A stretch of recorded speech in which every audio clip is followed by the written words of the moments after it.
Soy doctor en arqueología por mi universidad, por la Universidad de Valencia, y mi relación con el mar no empieza cuando empezaron mis estudios en la universidad. Sin embargo, sí que es cierto que en los primeros años de carrera pues tuve la suerte de poder asistir a una asignatura que entonces se llamaba Arqueología del Mar, del profesor José Pérez Ballester, donde vi trabajos de otro profesor que se llamaba George Bass y los ojos se me abrieron, bueno, pues imaginemos, ¿no? Después tuve la suerte de que el profesor Xavier Nieto, el antiguo director del Centre de Arqueología Subacuática de Cataluña, pues me aceptó a formar parte de sus excavaciones y así empieza pues como un pequeño cursus honorum en el que pues vas aprendiendo y vas descubriendo. Y bueno, poco tiempo después empezó a interesarme estas cuestiones, ¿no?, de cómo los antiguos construían los barcos, puesto que al no parecerse en nada a lo que conocemos hoy en la antigüedad, pues me despertó mucha curiosidad.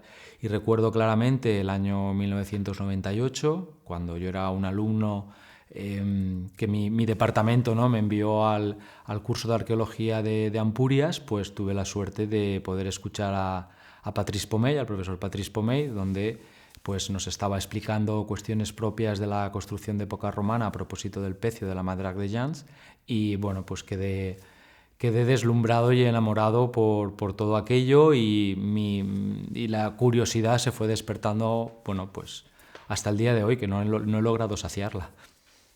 Si tuviera que dar una propuesta, pues mi propuesta sería que para la época fenicia, pues el pecio de Mazarrón II pues sería nuestro escogido por todos el conocimiento tanto en construcción naval venida del levante del Mediterráneo como las interacciones con las comunidades locales.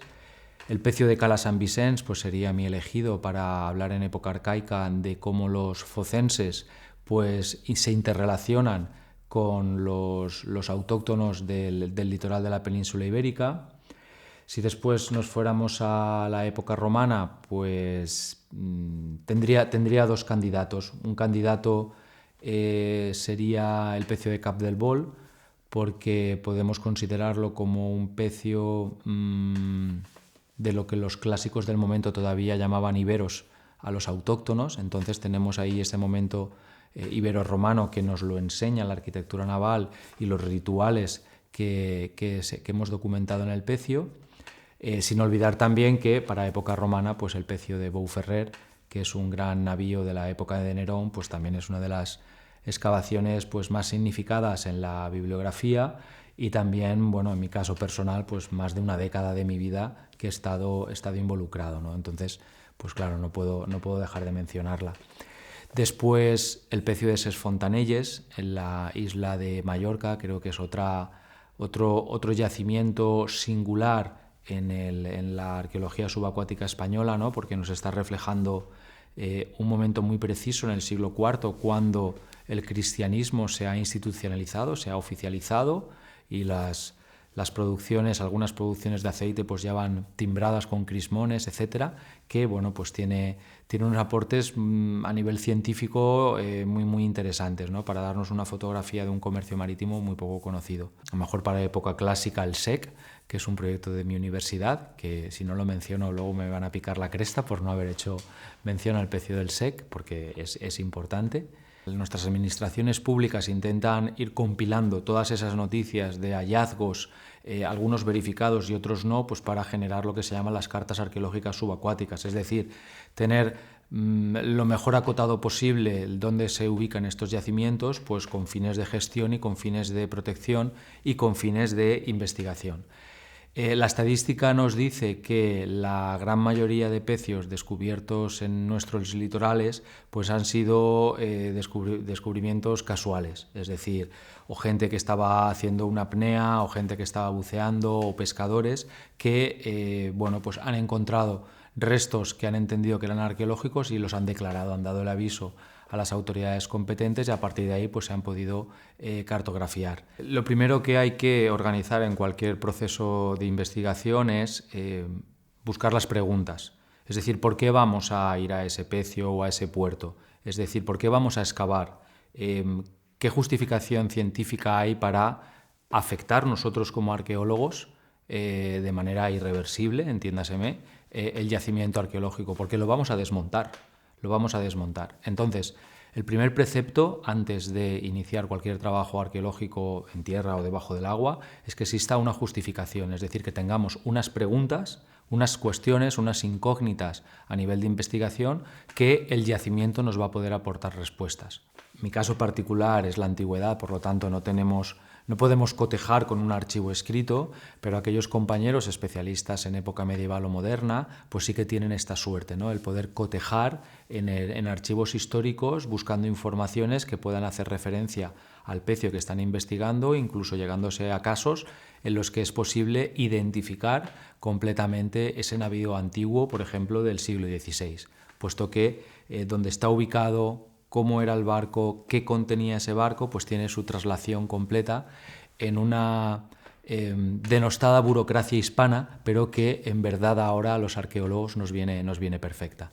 Muchas veces cuando pensamos en arqueología y en complicaciones, pues rápidamente la mente nos lleva a pensar en altas profundidades, ¿no? Cosas que hay que hacer a 45 o 50 metros de profundidad.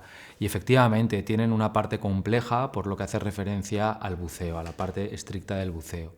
Sin embargo, la experiencia lo que nos ha explicado es que donde más hemos sufrido como arqueólogos en el trabajo científico ha sido en los yacimientos someros, en los yacimientos a poca agua. ¿Por qué? Porque la misma dinámica litoral nos genera afecciones en el fondo submarino, que nos trastoca nuestros planes, ¿no? Entonces, parece un poco paradójico, pero podemos sufrir muchísimo a 2 metros de profundidad que no a 15, 20 o 25. Ese fondo de ola activa, ¿no? Esa pequeñita ola que llega, pues tiene su impacto correspondiente debajo del agua, entonces hasta acciones muy sencillas como podría ser con una cinta métrica medir una pieza se puede convertir en un momento curioso. En realidad, la arqueología subacuática, ¿no?, entendida como ese conjunto de técnicas para hacer arqueología debajo del agua con fines de investigación histórica, no han cambiado tanto como podría parecer por el paso del tiempo. Sí que ha habido pequeñas novedades o pequeñas mejoras. Fundamentalmente yo pues haría mención a las técnicas de fotogrametría cuando la claridad del agua lo permite, que sí que es cierto que ha reducido muchísimas horas de buceo y muchísimas horas de trabajo subacuático para todo aquello referido a la documentación. Afortunadamente sí que viene gente joven, y esto es algo que siempre nos hemos preocupado todos un poco, ¿no? Porque nuestros profesores fueron formando a gente, formaron un poco a nuestra generación, pero nuestra generación pues también va cumpliendo años, ¿no?, afortunadamente. Y claro, empezamos a pensar en nuevos profesionales, nuevos investigadores, ¿no? Y afortunadamente van saliendo arqueólogos con calidad, que hacen bien las cosas y que investigan bien. Sí que es verdad que desde mi perspectiva personal me gustaría que hubiera más cantera, hubiera más. Los hay, pero me gustaría que hubiera más. Para que salgan nuevos especialistas, desde luego lo que hay que generar son las herramientas precisas en las universidades para que pueda haber otras chicas y otros chicos que, como fue en mi caso, pues les deslumbre una disciplina y entonces digan, tengo curiosidad, quiero saber más de esto. Y es un poco así como se inicia ese cursus honorum, para acabar siendo un arqueólogo que se especializa en el mundo subacuático. Es verdad, ¿no?, que hay mucha gente que piensa en el buceo como un gran hándicap para poder realizar esta actividad. Cuando tú empiezas es todo nuevo, es un medio que no conoces, todo genera estrés, nos vienen miedos y bloqueos a la cabeza pensando que o va a fallar el equipo, no voy a tener el aire, etc. Y bueno, cuando coges unas poquitas más de horas te das cuenta que el funcionamiento del suministro de aire es una tecnología casi a nivel de botijo, testada, ultra testada desde hace más de medio siglo, que no tiene ningún problema y que la soltura, ¿no?, y esa acuaticidad pues se logra haciendo horas. Y una vez se ha logrado, ya la tienes, ya es tuya, ya es para ti y ya no vuelves a pensar en ella. Ya puedes pensar de verdad en la acción arqueológica, que es al final por lo que te has metido debajo del agua, porque eres un científico que bucea, no un buceador científico.